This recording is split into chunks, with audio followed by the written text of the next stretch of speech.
Yes, ladies and gentlemen, it's Wednesday, and you know what that means. It's time for the Wrestling Inc. AEW Dynamite after show, and have we got a show for you. Samoa Joe is on the prowl. The Continental Classic continues on, and the devil strikes again. But before we get into all of this, first off, I was going to introduce Flobo Boyce, but him and his shaking head don't think I'm going to do that just yet. Please don't.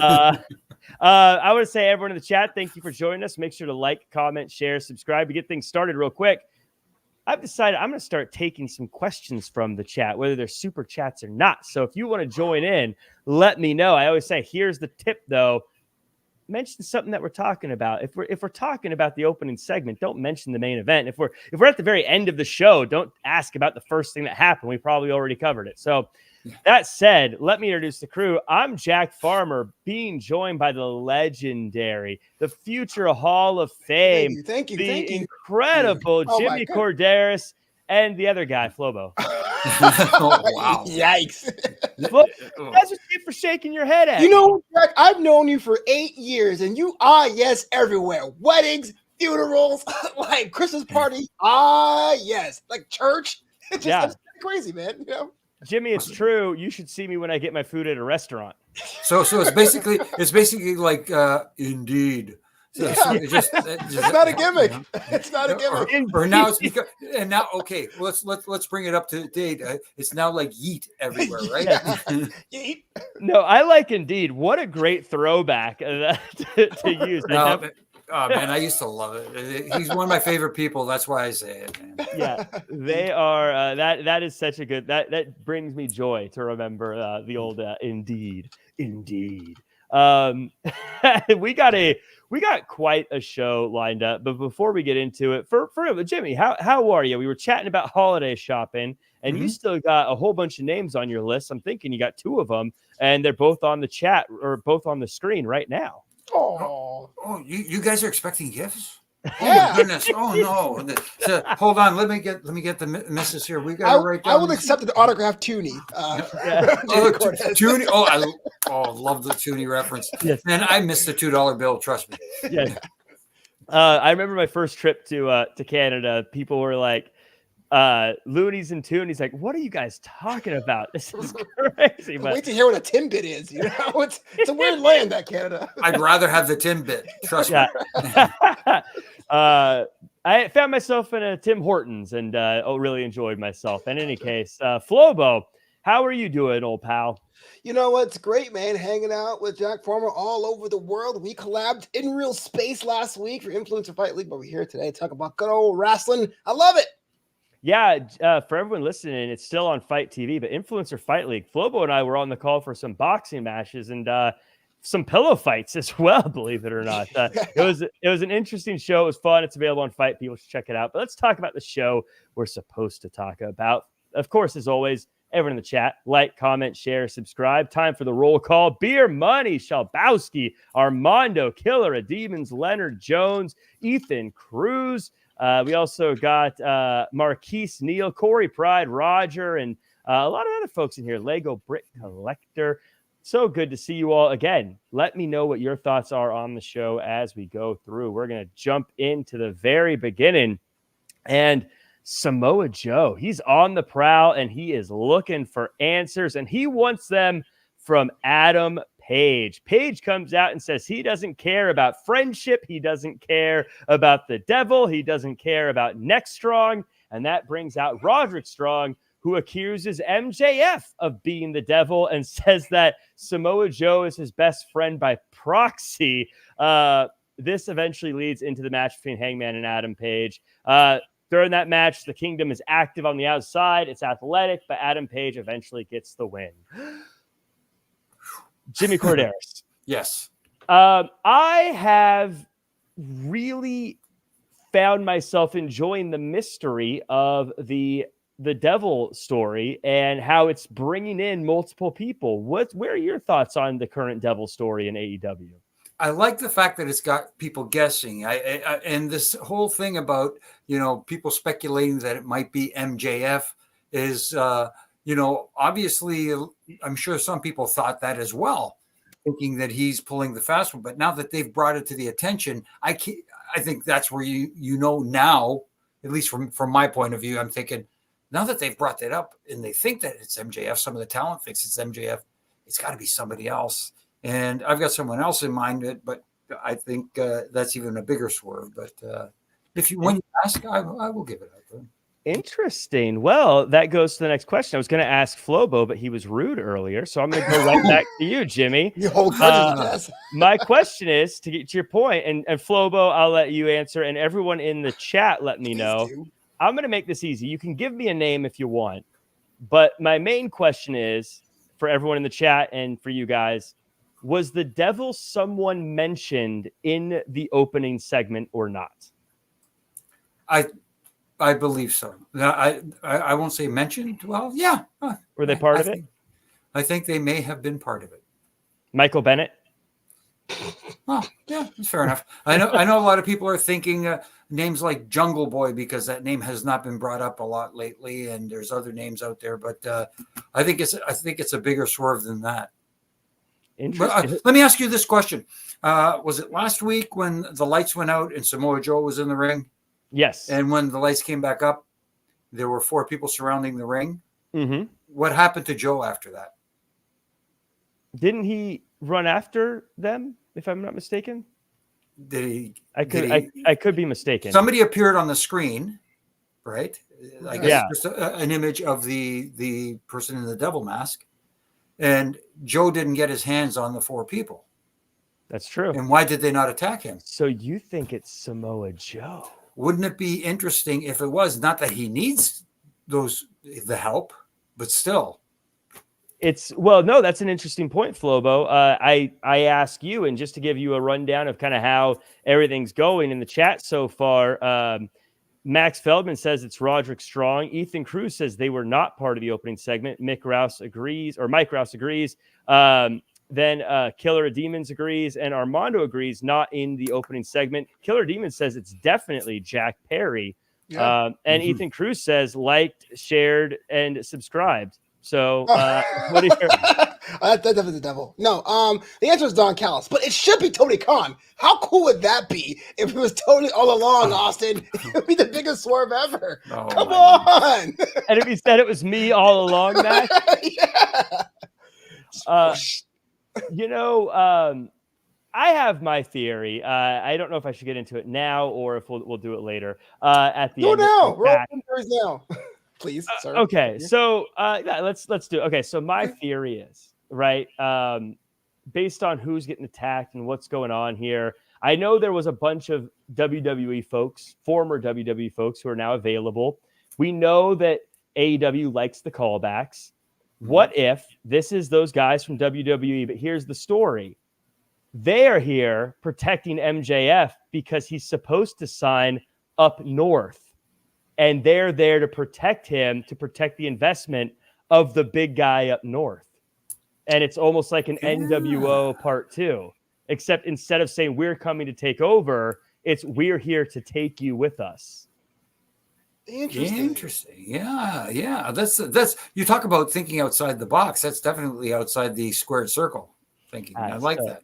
So that's my current pick. I will say, for anyone who's keeping track, I change my mind on this every day. Anyone who knows my prediction schemes, I just pick everything, and then when one of them is right, I'm like, see, I told you. But that's what's fun about this. You can predict, and there at this moment at least, there's no right or wrong answer. It's just, hey, could it be so and so, and this is why. Yeah, I know, and this is a very delicate situation, I think, for MJ or for AEW though, because they have to stick this landing. I think if it's a reveal that isn't interesting, I think a lot of people are going to feel very upset that this was a big. I feel like a lot of people have predicted Jack Perry, and now once that name started getting circulated a lot very early on, it felt very much like it cannot be Jack Perry anymore. You know what I mean? It's got to be. Yeah.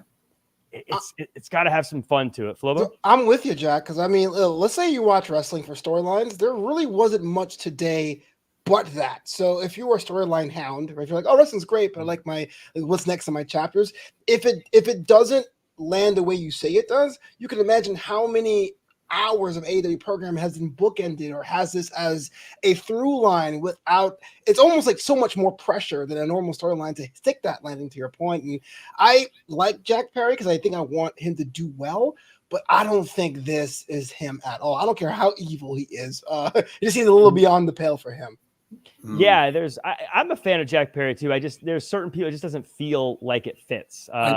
Yeah, and like you said, sorry to cut you off there, Jack. I really apologize. But it just, like you said, this has to be hit out of the park once the reveal is made, as opposed to, see, I told you so.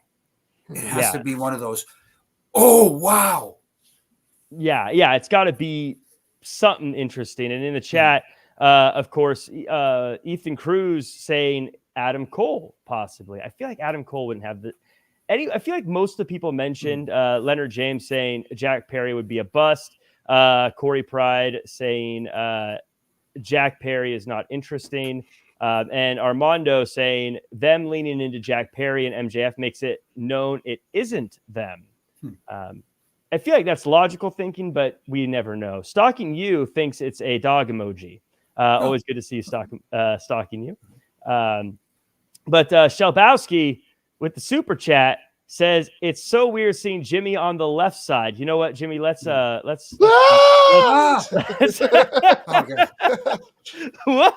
man. Like magic. Studio magic. We also have Shelbowski in the chat saying, will any of the people's guesses actually be satisfying?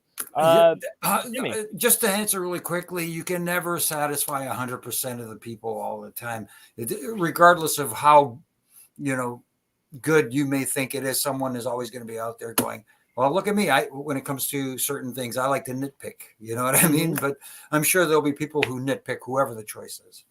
Yeah, Flo, but we have this thing, and we're doing it now, basically, but where we like to fantasy book things. And sometimes we get our eyes on something that just isn't realistic, Right. No, I haven't seen people say this, but as an example, people are like, maybe it's The Rock who's the devil. And then suddenly, it's like, well, come on, that's not going to happen, So it's a kind of a tricky situation.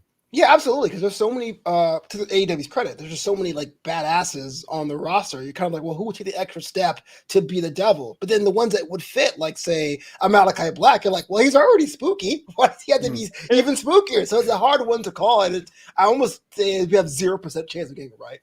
Yeah. Shelbowski says, I like the idea of the Bucks and the Elite being involved. We'll talk about why that probably is not the case at the end of the show. At least I would imagine so. But I want to talk a bit about this Adam Page, Roderick Strong match. One of the few men's matches that was not a Continental Classic match in this one. This was, Jimmy, this was my kind of wrestling match. I said on Twitter, it was athletic. It went back and forth. I think we all kind of assumed Adam Page was going to get the dub, but at the same time, I thought Roderick Strong came across looking good. I thought he showed character, which is something that he's been able to do over the past few months a lot, and it got Hangman back in the winning ways. What did you take away from this match? No, I did enjoy the match. And like you said, it was kind of like in my wheelhouse of what I like to see in certain matches, at least. Don't get me wrong. It doesn't mean I can't enjoy a spot fest. I can't enjoy a different style of match. But this one really hit me in the wheelhouse. And it helped both guys. And that's the important thing for me. Both guys got over without one of them getting – both guys got over with only one of them going over, which is what I'm trying to spit out here, if I can get my words out correctly. The only issue I have was because it wasn't a tournament match, we had the guys on the outside. It felt like they had to get all their ref distractions in this match. I don't mind it happening once or twice because that's what heels do, but I think they overdid it a little bit. That's my only little nitpick about this match, but I did enjoy it. Yeah, I can definitely see where you're coming from with that. Flobo, your thoughts on the match, but I also want to add a second question that I want you to kind of chat about a bit. During this matchup, there were a lot of swerve signs in the crowd, which may have just been a coincidence, but when Page was out there, it felt like there was a lot of swerve signs out there. The rivalry that he had with Swerve clearly made Swerve a superstar. will it forever haunt Adam Page as being the guy that took the L in that rivalry? Well, first thing about the matches, I did enjoy it as well. I was a little surprised. I didn't think Roderick Strong would be put away with a Deadeye, which is kind of cool. Usually the Buckshot Lariat gets a lot more shine, so that was kind of cool to see the Deadeye putting him away. But to answer your question, you understand about who gets over, who goes on top of the card, and Swerve is just, a superstar now, which is something that I didn't buy into till very late. I'll be the first one to admit that, even during the kill shot days of Lucha Underground. But I was asked that question for the Stepping Stone guys. If you are part of a team, it shouldn't matter. It should be, hey, look, if you get money, we all eat, right? But I can imagine if you're Adam Page specifically, being on that long storyline 2 years ago against Kenny Omega, and now seeing the crowd move on and swerving when they're driving, and you're going, hey guys, my product is still as good as it was. There has to be a little bit of like killer instinct going, dang, that could have been me. That used to be me. What gives? Ethan Cruz says he has a complaint. Hangman did a nice moonsault. Then he did it a second time again. I thought the spot was good enough one time. Jimmy, that's an interesting point. Like for these big moments, I get where Ethan Cruz is coming from. We saw it once. You should you don't necessarily want to see wrestlers do their signature moves multiple times. But at the same time, if you're trying to logically think about it, if it's a good move for a fighter, yeah, you'd go for it multiple times. What's your take on people doing moves twice? If it makes sense in the story of in telling the match, you know what I'm saying? If I'm not mistaken, one of the moonsaults was on the two guys on the outside. Or are we talking about both moonsaults? I think he landed on his feet with one of them. I don't think he actually exactly. Landed it didn't land it, but he did hit the two guys on the outside with a moonsault as well as his opponent. And I don't know if that's what he's referring to. At least they're two different moonsaults. Yeah. It all in how it is applied. If you do, like we're going to talk about, speaking of doing the same move multiple times in a match, it's going to come up later in the main event too. So stay tuned for that one. Well, Armando, we'll talk about this. Speaking of a tease, says huge miss. It was time to repackage Hangman, have him come back as an outlaw cowboy, and Swerve and Jay White were buried in the tournament. I disagree on that. We'll talk a bit about that as we get to that part of the show. We go to the next match, and this is a Continental Classic match: Brody King versus Andrade El Idolo. Really hard-hitting match between these two. Brody King and Andrade both unbeaten so far in the Continental Classic, but it's Andrade who gets a hard-fought win. This was another one I really loved. And Flobo, to this point in the show, I thought that AEW was batting 1,000 for Dynamite. The show so far was pretty good. I think eventually, and I don't have to skip ahead, I think it just becomes too much of the same flavor. But let's talk about this match right here. I really thought the Continental Classic was tailor-made, and it still can be, for guys like Brody King. Because when Brody was signed, it was a big deal. I mean, this guy was tearing it up on the independent scene. There was like the sky was the limit, and not knocking the House of Black, but definitely was a side project. Now, you had this match. I have in my notes as an upset, and I start to wonder the way Brody was dispatched here this week. I worry about his prospects moving forward. So, yes, to your credit, batting 1,000 because I was engaged with the match. I was thinking about what's next for both men. I thought they had a good matchup, but at the same time, if you got this big hoss in AEW who can really like be a force of nature, you got to be very careful, or else he become like a ghost like Wardlow. That's right, I said it.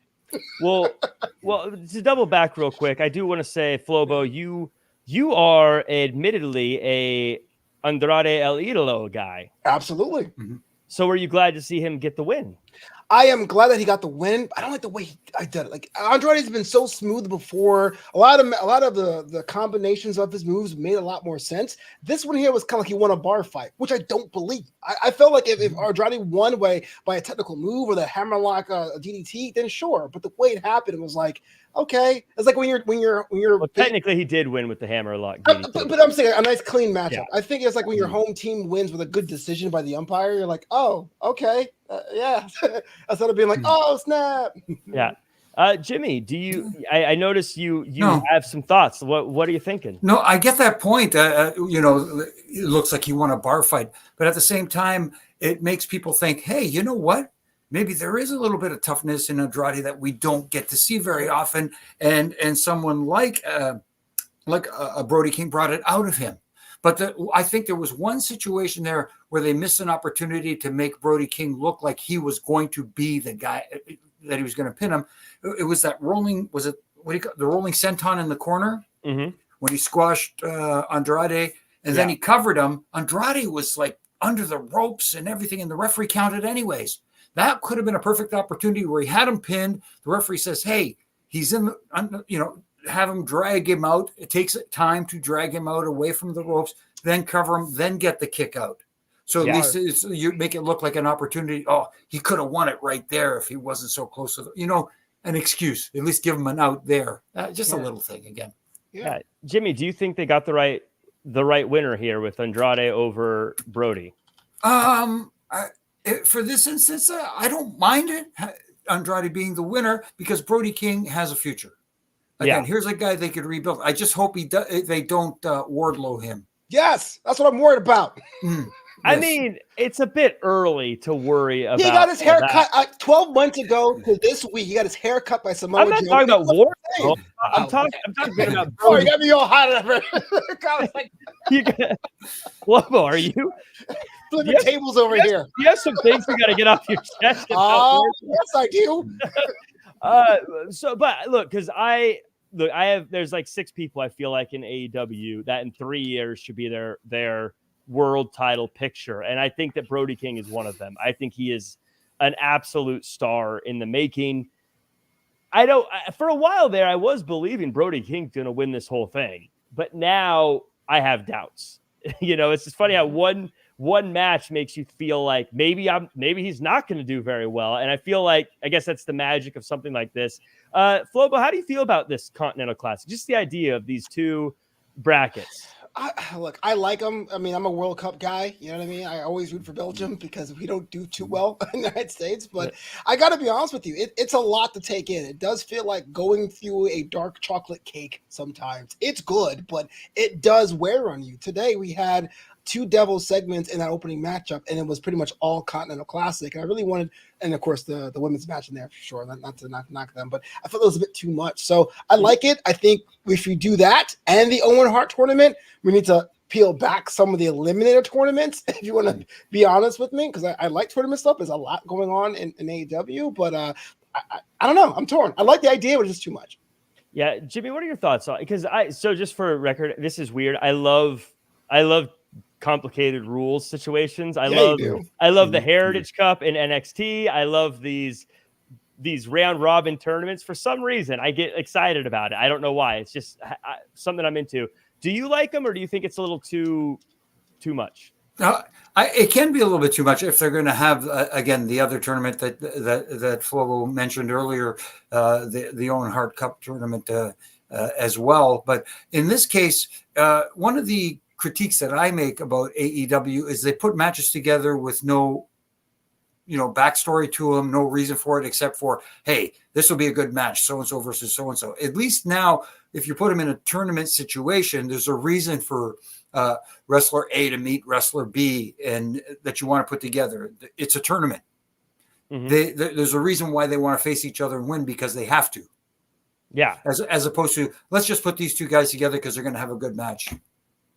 Yes, and it's definitely, I like the stakes. I like whenever there's stakes, even if it's kind of, wishy-washy, like points and things like that. We'll talk later. I feel like the big time matchups happened earlier on in the show when it comes to the Continental Classic, where we got some of the ones that didn't feel as meaty later on.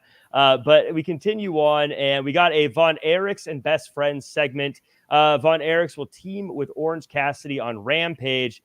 Jimmy, I thought this was a really smart tie-in to a movie that's getting a lot of publicity. But do you think that it's a miss having this happen as a small segment on Dynamite and then being tucked into Rampage, as opposed to making it kind of a big Dynamite Iron Claw special or something?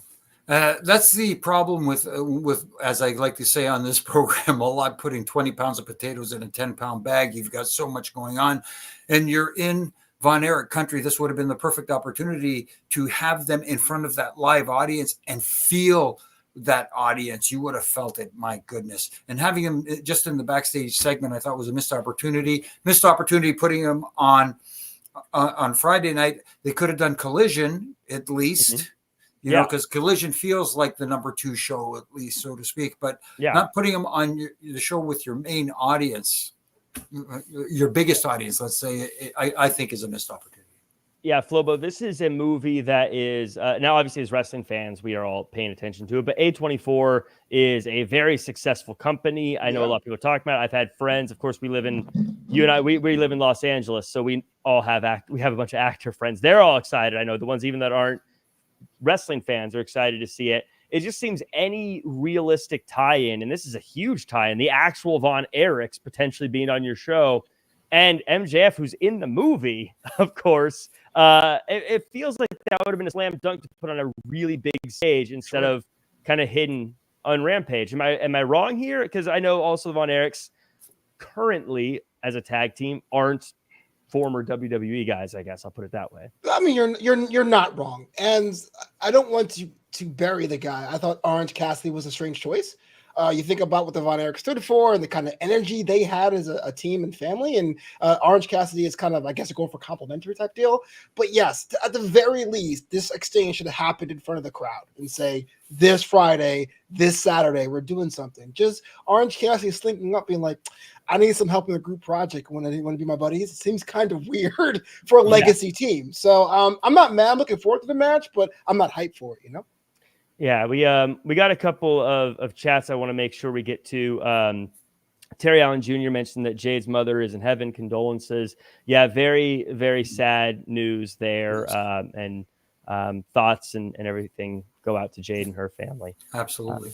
But we also have Shelbowski saying, unless I'm not understanding rules, Moxley won his side tonight, whether there's matches next week or not. That's correct. No, that's not true. You can there's still tie. If Moxley loses his last match and Swerve or I think there's someone else in his match that could win to make it a tie at 12 points. So technically there could still be a tie at the top. You know what it was? It's because they wanted Jay White Jay White needed Swerve to lose his next match so he can jump for leapfrogs. Okay. Yeah. See, that's what I dig. See, I dig this stuff. I'm into it. It sounds like you do because I'm confused. And if I'm not mistaken, at the end of this bracket of the tournament, when it's done, if 2 guys are tied, it's whoever won their contest ends up advancing. So I do like that aspect of it instead of having to have a rematch or whatever. Right. Yeah. I'm very much like that meme. I think it's from It's Always Sunny in Philadelphia, where the guy's at the cork board with all of his like things everywhere. I'm like that with this kind of stuff. I'm a total nerd about it. But I want to mention Leonard Jones says, not sure you mentioned it at the start, and sorry to interrupt. Ridge Holland allegedly hurt Ilya Dragunov at a taping. We're not covering that because I don't have any real information on that, and so I don't want to. I don't want to talk about something like that, especially like that could be an injury or whatever, without having details other than photos from a live event. Right. But that said, I hope that Dragunov is healthy and well. Yeah. Right. So we move on. You guys, I have believed I can find a way to make anything positive. Okay. I have done this for years on this program. I've been mocked for being overly positive, and I always try to find a bright side. The Golden Jets cut a promo. Yeah. And Ricky, you mean the real sex gods? Big Bill came out. And moving on after this. Come on. That wasn't that bad. Look. Jimmy, I am admittedly a Jericho apologist. I think he's one of the greatest of all time, and he's one of my personal favorites of all time. Kenny Omega, I think, is one of the best over the past few years, and I think has been incredibly unselfish with how he's conducted himself in AEW, even if I think a lot of us would have liked him to be a little more selfish in some cases. This promo was not my favorite, is probably the most positive I could come across. What were your thoughts here? I was okay with it for a little bit, but then, I thought the interaction went too long. It didn't need to go as long as it did, especially with who we talked about earlier, the Von Erichs being in the building.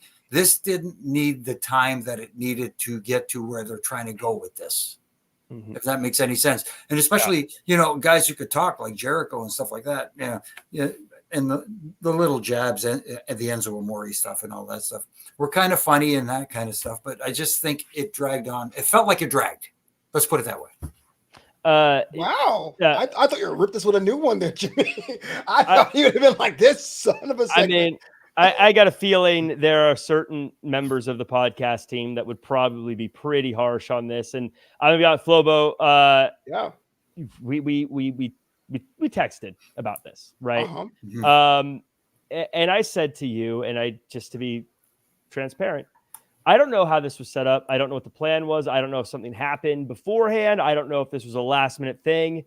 It honestly felt like Jericho and Omega said, let's just go out there and wing it.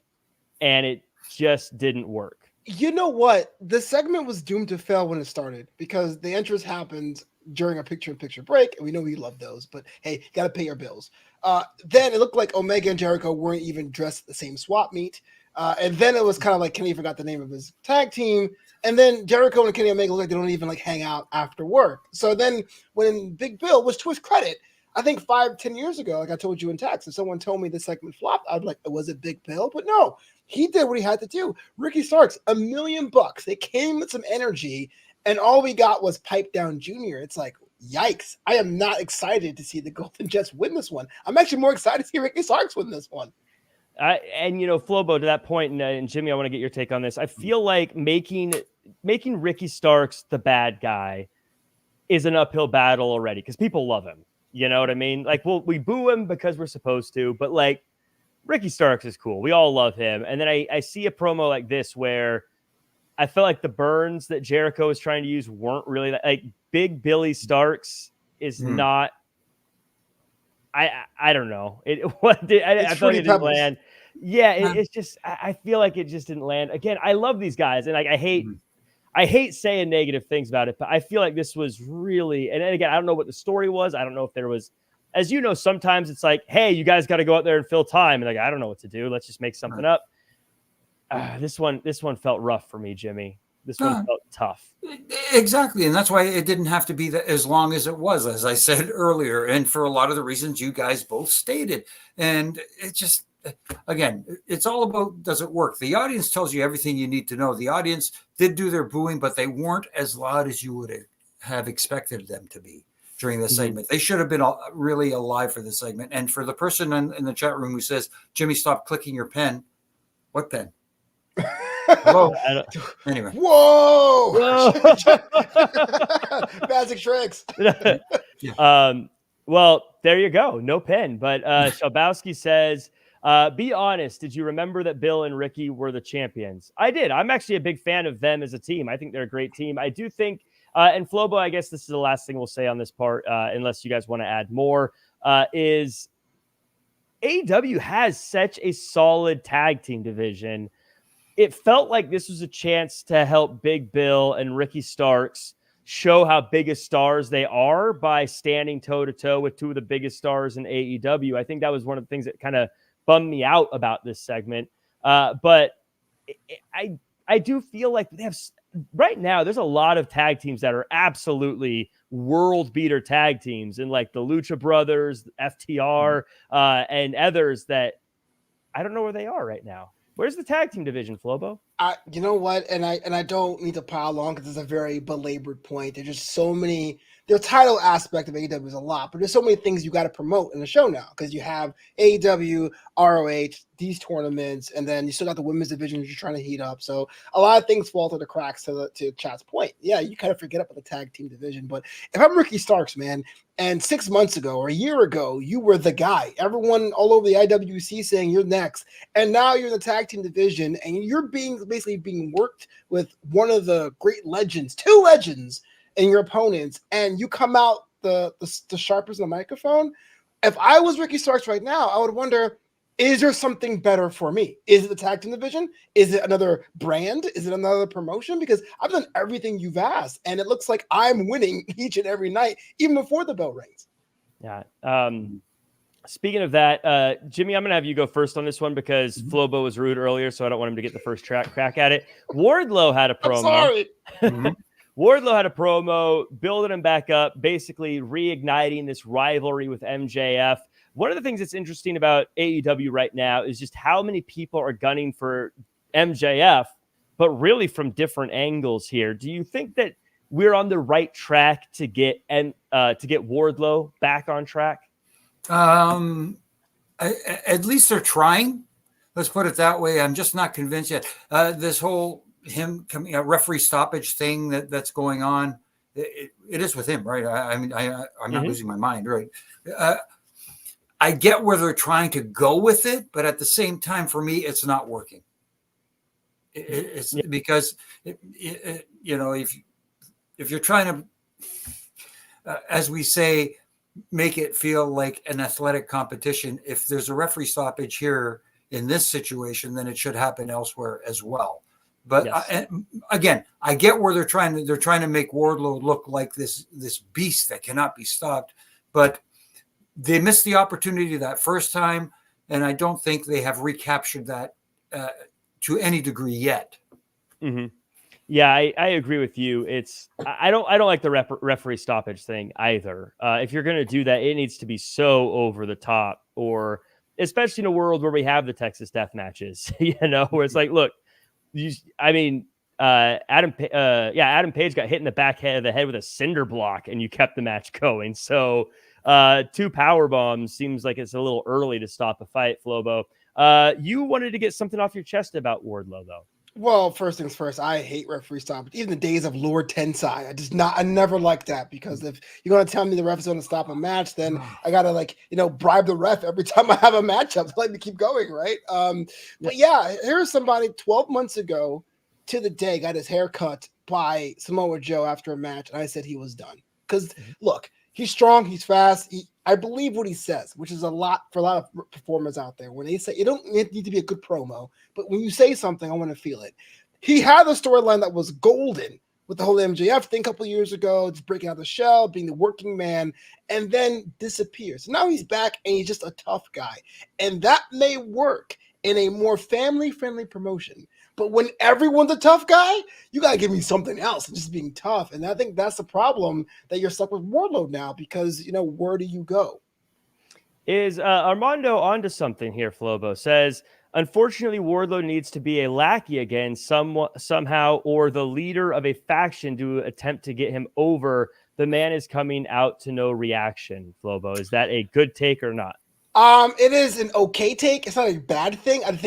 I don't want to see that again, because his lackey period was almost extended to the point of it being like, when is it going to happen? So I still have some residual fatigue with that. But when you have 2 promotions at your disposal, if you do care about Wardlow as we want you to, there's your ROH champion. I like the idea of the Continental Classic being crowned a triple crown champion, but it was unnecessary. You didn't have to do that. But I do think if you want to do something like that, Wardlow needs to be a champion and then treat him as such. Yeah. We have Riho battling Ruby Soho with Tony Storm on commentary. Jimmy, the Tony Storm, she thinks that this isn't the real Ruby Soho, because Ruby Soho has green hair. It's a couple segments long. Riho gets the win. It looks like she's next in line to be a challenger for that title. No, she looks to be, and that's fine as long as they build her. They continue to build her the right way. The thing I enjoyed most about this, I'm a huge fan of the current Toni Storm. The way they did this too, her coming out on commentary, and every time you're watching the ring, you're in color, and every time they shoot her on commentary, it's in black and white, and back to color, and back to black. That just speaks volumes, and just the way she speaks and her tone, and she's bought into this character so well. That for me, at least, it's working from an entertainment standpoint. I'm entertained by it. And as a fan, I want to see somebody end it. And that's what you want, because you want she's the heel, right? You want to see her get hers in the end. And if they build Rio the right way, this could be a nice little build to the women's division, which has been not their strong suit. Let's put it that way.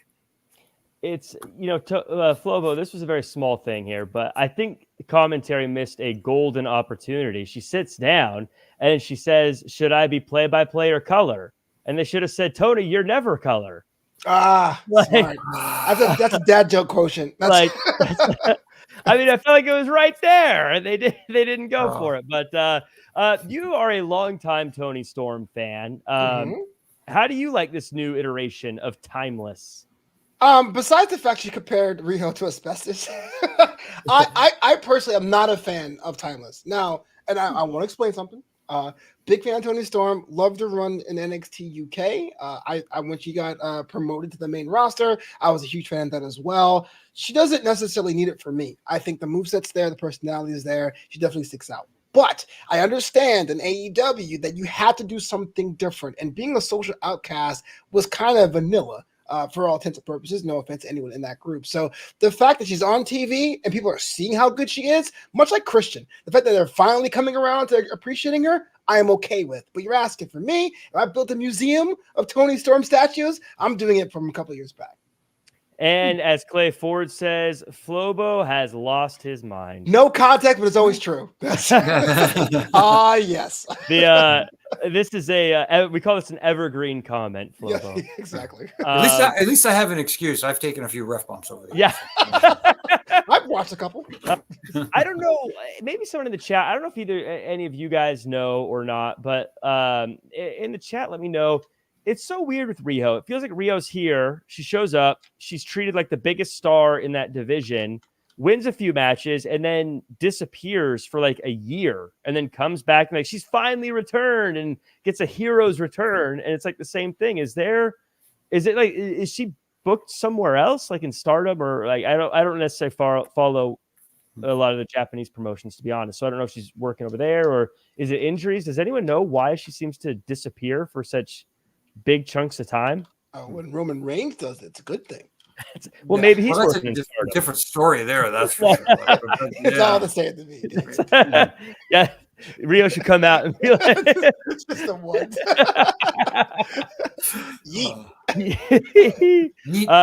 So Rio and Toni Storm, though, are two like the, I guess, the old school most popular female wrestler on the roster, and Toni Storm becoming the new one. So it is kind of a original run versus current run most popular. So that could be a big opportunity or option. We get to Roosh versus Jay Lethal in the Continental Classic. And Flobo, this is where I started to feel the drag of the multiple Continental Classic matches. It was a faster one. Roosh needed the win to stay alive in the Gold League of the Continental Classic. Flobo, you're shaking your head. Yeah, because you're a Jay Lethal hater. That's why. Just admit it. The shortest match of the night. It's a drag. Lethal. It's a drag, man. Just say you hate Jay Lethal. Honestly, I said there's 6 guys I think should be top guys in the next 3 years. Jay Lethal's one of them. I mean, you said it, but do you believe that, though? I think he should be, yeah. I think you can talk on the microphone. I think he's a rascal. I didn't say I hated the match. I like Roosh, too. Roosh has the most intimidating entrance, I think, ever. Fair. I agree. Jimmy, what's your take on this one? No, the match was fine. I was perfectly okay with the match. I was entertained by it, and it was one of those matches where you could have made a case for either guy winning. It's not one of those ones where I can't see so-and-so winning this match, or I can't see so-and-so winning this match. You could have made a case for either one. Obviously, Rush was victorious, and maybe the right choice, depending on what we see afterwards. I know people are going to say, here goes the AEW hater. I'm not an AEW hater. I'm just stating things that I notice is this is a situation where does Jay Lethal go from here? Because he's a great talent, as you said, and needs to be one of those upper tier guys. Where does he go from here? Yeah, he's struggled a bit over the past few months, since Full Gear, which was a bummer. I see a lot of people saying things like Tony Khan ruined Jay Lethal. I think we can pump the brakes on ruining Jay Lethal. Okay, I said yes. Let's see where he goes next. He hasn't ruined Jay Lethal. It's just, again, how he's booked. I hate phrasing it that way because people, Right. I always say too, if you're on TV, you're in the upper tier, especially on AEW. So I don't think they've ruined him. I also think that he's someone who can bounce back. He's got good elasticity. He could bounce back very quickly and be a talented, top. I don't know how far up the card. It's a pretty stacked top of the card, but he can be back in the TBS title or TNT title contention or international champion. He'll be fine, Jay Lethal. But we move on to it was Jay Lethal versus Mark Briscoe and Jay White. I'm sorry. Why did you say I hated Jay White then? Oh, you hate everybody. I hate Jay Lethal, but Jay White's a guy you're okay with. But you hate Jay Lethal. I don't hate Jay Lethal. Yeah, you do. I just find he's typically. I just find it funny. I don't hate it. I'm just saying it's kind of weird. To Jimmy's point, I find he's in situations that aren't necessarily the best of situations a lot of times. The way you weasel out of that box reminds me of a rat. I'm sorry. I'm just saying. But not a weasel. No, of course not. There's only one weasel. There's only one weasel, and that's Bobby Heenan. Yes, yeah, exactly. the weasel. I'm more of a ferret. You are a ferret. I'm sorry. So it's Jay Lethal, that's right, versus Mark Briscoe. Jay White. Why did I? So many Jays. See, that's there's a real quick. Sorry to cut in here, but that's one of the things. Like you got Jay Lethal, Jay White. That's why a lot of the times names change in the WWE is they don't want to get in situations like we just had right now. I used to hate it, but then as I've seen it more and more here and in other places, I'm like, I get it now. I get what they're doing. But in any case, Jay White versus Mark Briscoe. Briscoe tries to get the jump on Jay White, and it almost works, but White is able to roll out of the ring. Eventually, after the battle, Jay White gets the pin. Jimmy, this was, again, one that I think if this was the only Continental Classic match on the show, or if one of two, I would have been really into. But as it is, I felt like I was a little bit burned out on it, especially because both of these guys seem like outside odds to win anyways. No, I understand that. And the positioning on the show, too, didn't help this match either, because we knew that there was another tournament match coming up as the main event afterwards. So here we go again with the 20 and 10. You know what I mean? There we go. And it's not that these guys had a bad match. They worked hard. They were snug. It was physical. Let's put it that way. I do like the fact that the commentators did try to put over the fact that, despite Briscoe being kind of mathematically eliminated, so to speak, that playing the role of spoiler and also for pride were big reasons for him, which gave people at least the thought that, hey, maybe he can, pull off the victory here. Obviously he didn't. And again, let's see where they go after this, especially with someone like a Briscoe. Flobo, I'm going to ask you the spicy question. Mark Briscoe, I think he had a huge wave of fan support. Still think he does. Yeah. Hasn't had the best of luck when it comes to big match wins. Is the window closing for Mark Briscoe?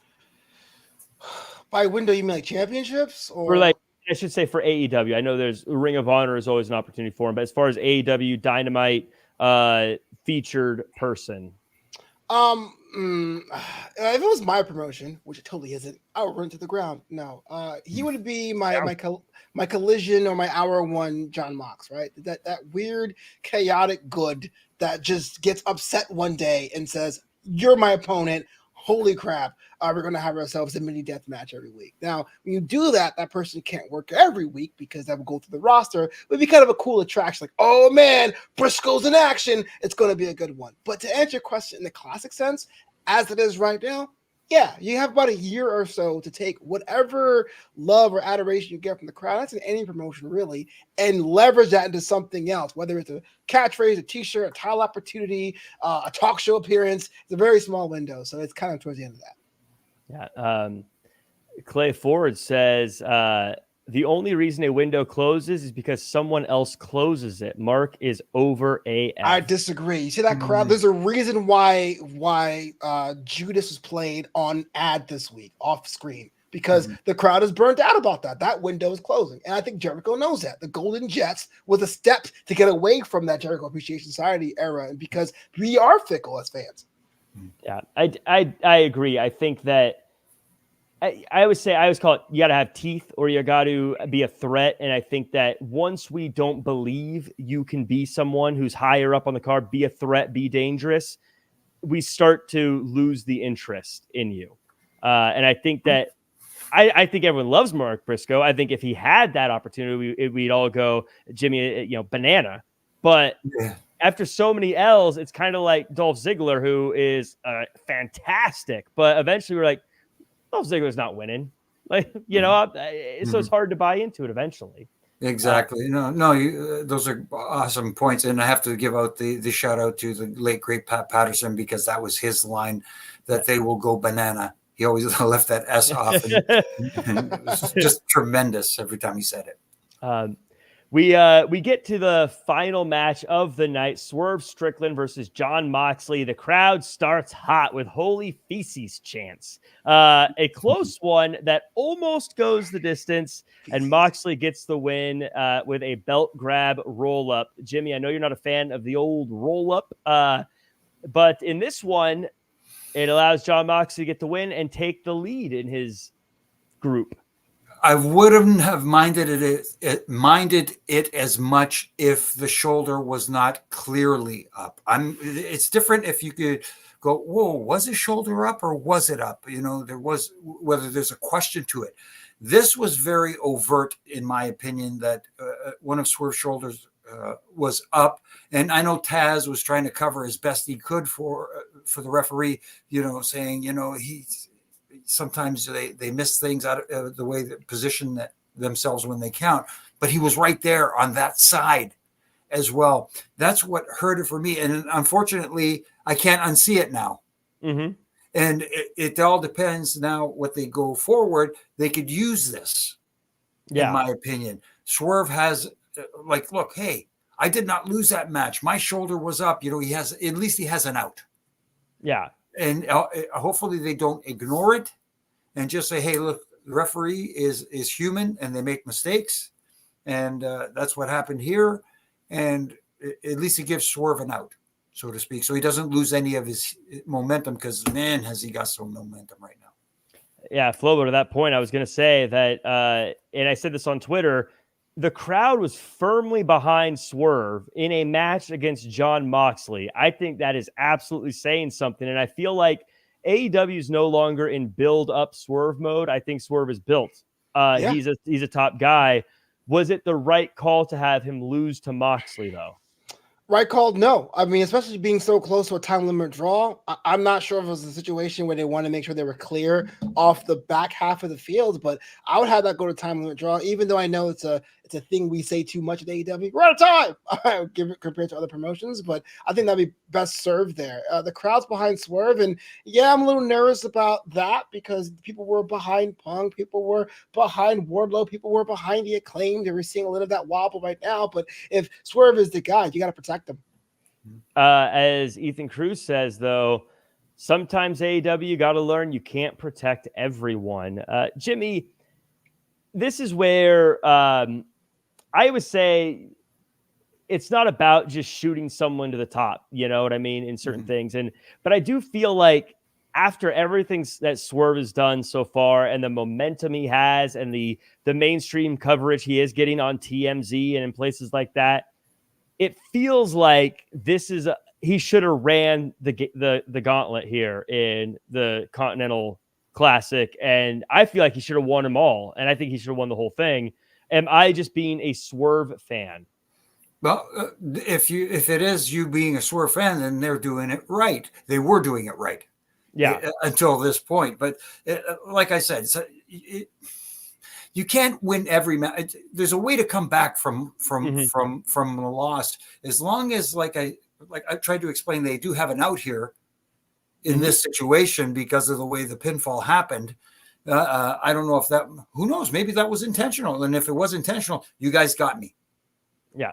You know that you guys got me. But that being said, hopefully it is not ignored, because if Swerve himself can go back, let's say we come back on whether it's even Friday or Saturday night, if we don't do it next week, or he's on the monitor watching the replay going, look, and he's showing Paul Turner, my shoulder was up and you counted anyways. And, and he could say, look, it was my mistake, my bad, whatever.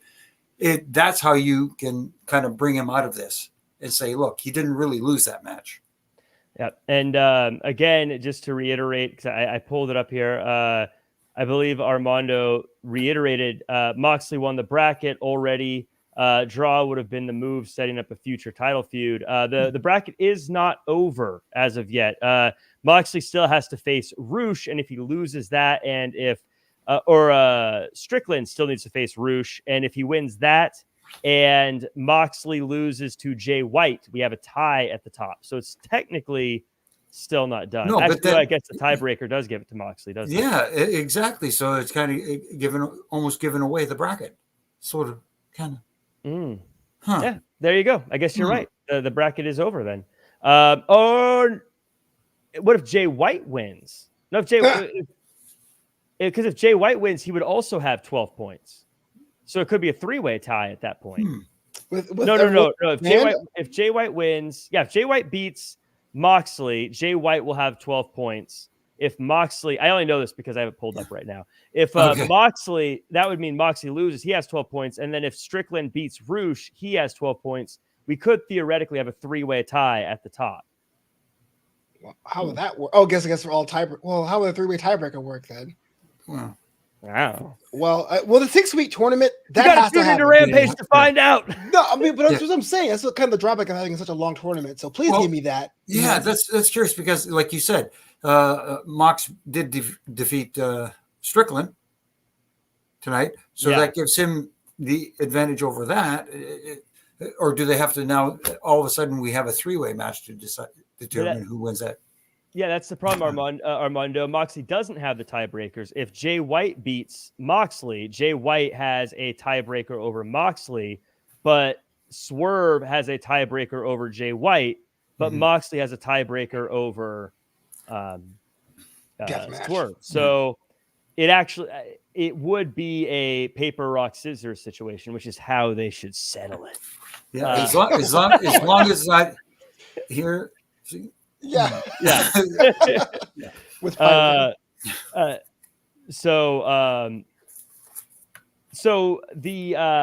this leads to the end. The Devil Dudes, as I've called them, attack Adam Page as he's leaving the arena early, and then smash the Devil's car with him. Why are you dragging him for leaving early, man?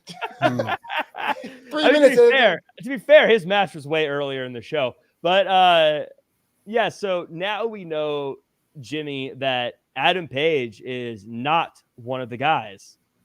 Well, so it seems. And the thing I found interesting about this was putting this on after you made such a big deal out of this tournament tonight, having so many tournament matches and having that big win by Mox over Swerve, which was a big match. And as I say countless times on this program, people remember the last thing they see. So now you had all this, trying to put this tournament over, and the last thing they see is the Devil. So people are going to be remembering that more than anything else throughout this night. And it does make you wonder, who can it be? Obviously, it looks now that it is not Hangman, and it's going to get people guessing again. And I know the names we've already put out there, but I am interested to see who the reveal is, and hopefully it is Tony Khan. I know. Well, I don't know. That devil looked pretty big in coming out of the car, but Leonard Jones doubles down and says that MJF is the devil. Flobo, here's my question to you as we try to solve this puzzle. And this is what's frustrating about wrestling is sometimes the puzzle means nothing. It's just a reveal. But if this puzzle is coming together, Jay White had a match with MJF. That was the tie-in. Acclaimed had a tag team as a team with MJF. That was a tie-in there. There's no tie-in to MJF with Adam Page at this point. Why do you think he was targeted?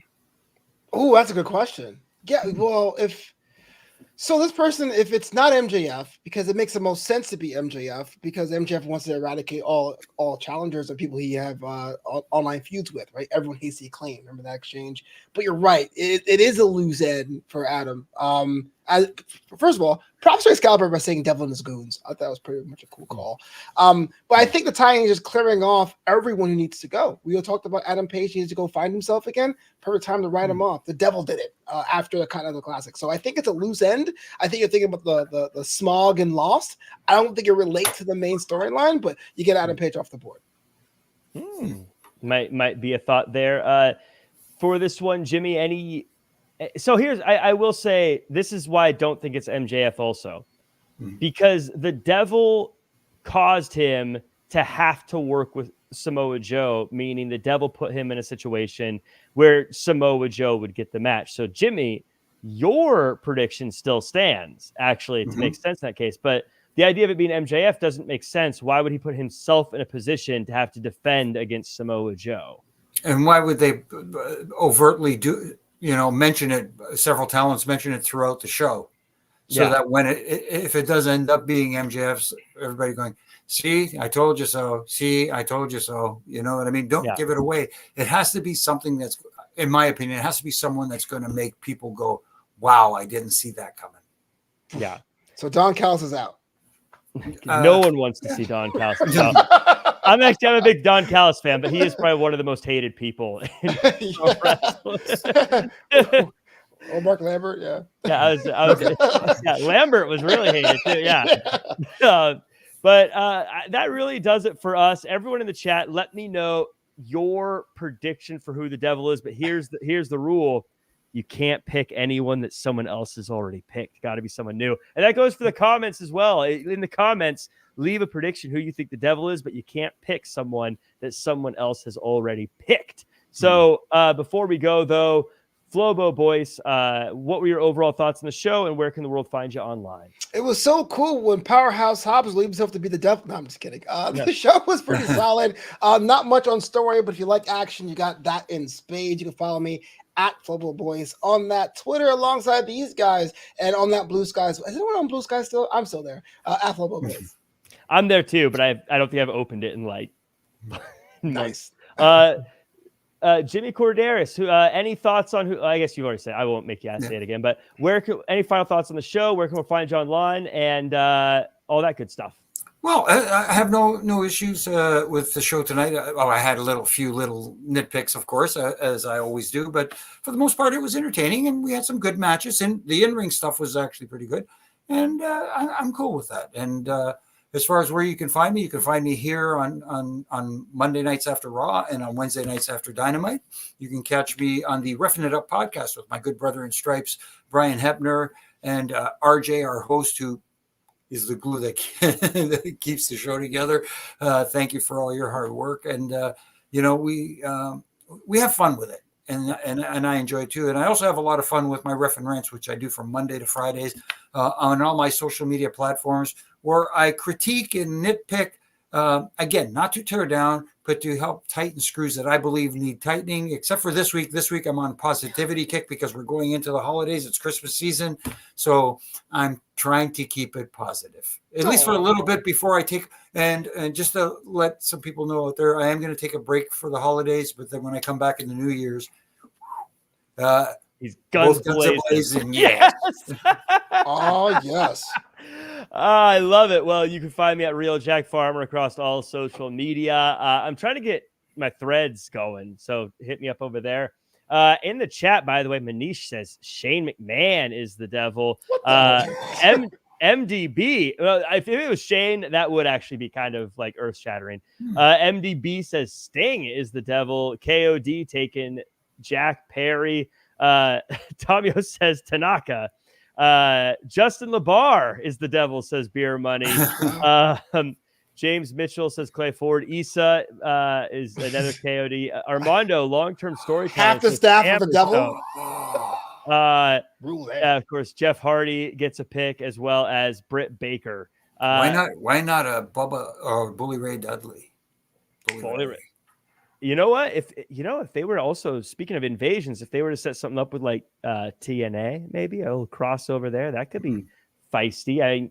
Bully Ray knows about setting up groups and attacking people under masks before revealing himself. So we'll have to see. As long as it's no, there's only one devil. I was going to say JBL and Ron Simmons, but right. JBL would be kind of fun too. I'd be down for a JBL devil reveal. I wouldn't hold my breath for it, but I'd be down for it. But that does it for us. Make sure to tune into @Wrestling for all the latest wrestling news, and make sure to tune in on Friday for the After SmackDown show on Wrestling Inc. It's the best SmackDown after show. Until then,